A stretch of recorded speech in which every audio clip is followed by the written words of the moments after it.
Hello, everyone. Donald Mike spoiler alert here, and bringing you another ghostly tale.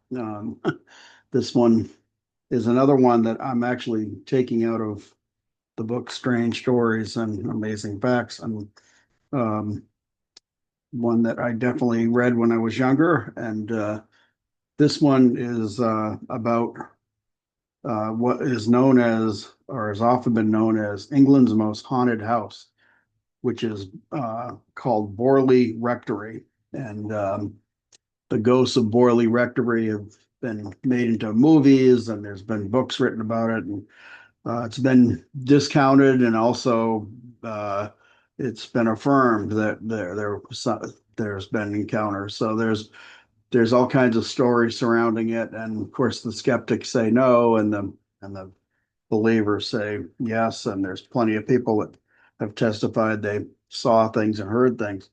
So I'm going to read to you from the book Strange Stories and Amazing Facts, and this one is kind of a chilling one, and it involves a scary nun that is seen on the grounds of the rectory over the years. Many times there have been sightings of this ghostly apparition in the house, outside of the house.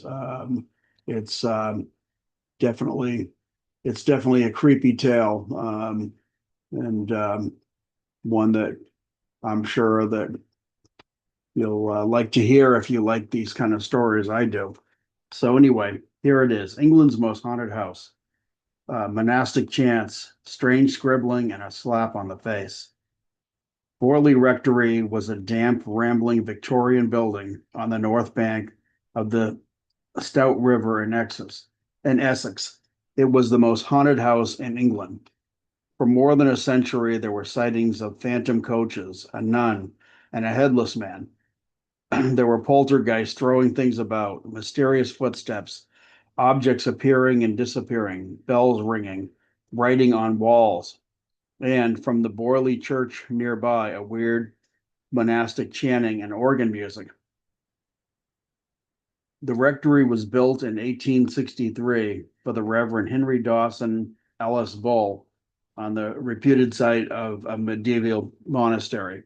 And soon, as he, his wife, and their 14 children, wow, I guess they didn't have any hobbies, moved in, the happenings started. Footsteps and taps were heard in the night. Bells rang, and voices appeared, or voices whispered, sorry. One daughter was awakened by a slap in the face. Another saw the dark figure of an old man in a tall hat by her bed. One frequent visitor saw a nun several times. No one was harmed, but the experiences were unnerving. The vicar's son, Harry Bull, took over the rectory in 1892 and stayed until 1927. In that period, a headless man was seen in the bushes. A phantom coach appeared. A cook reported that a locked door was open every morning, and four of Bull's sisters together saw a young nun who disappeared without a trace. In 1929, poltergeists, the mischievous spirits that toss things about, were recorded at Borley for the first time. Among the objects that appeared and inexplicably were pebbles, keys, and medals, one with the head of St. Ignatius engraved on it, and the word Roma beneath a design of two human figures.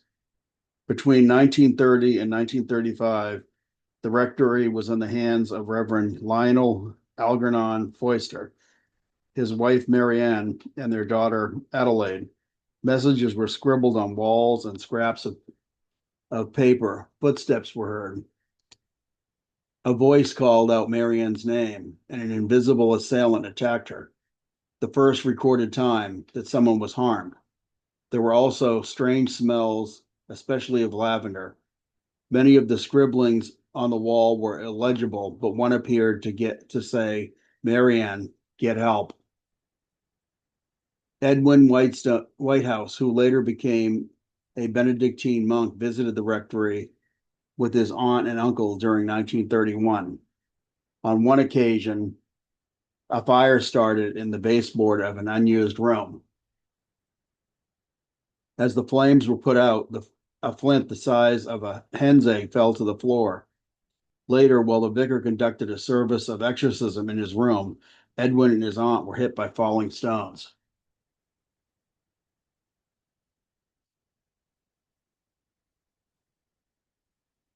I'm sorry. The experts move in 1937. Harry Price, founder of Britain's National Laboratory of Physical Research, advertised whatever that is, um, advertised in the Times for people of leisure and intelligence who were intrepid, critical, and unbiased to join a group of observers. For more than 200 people who applied, he chose 40.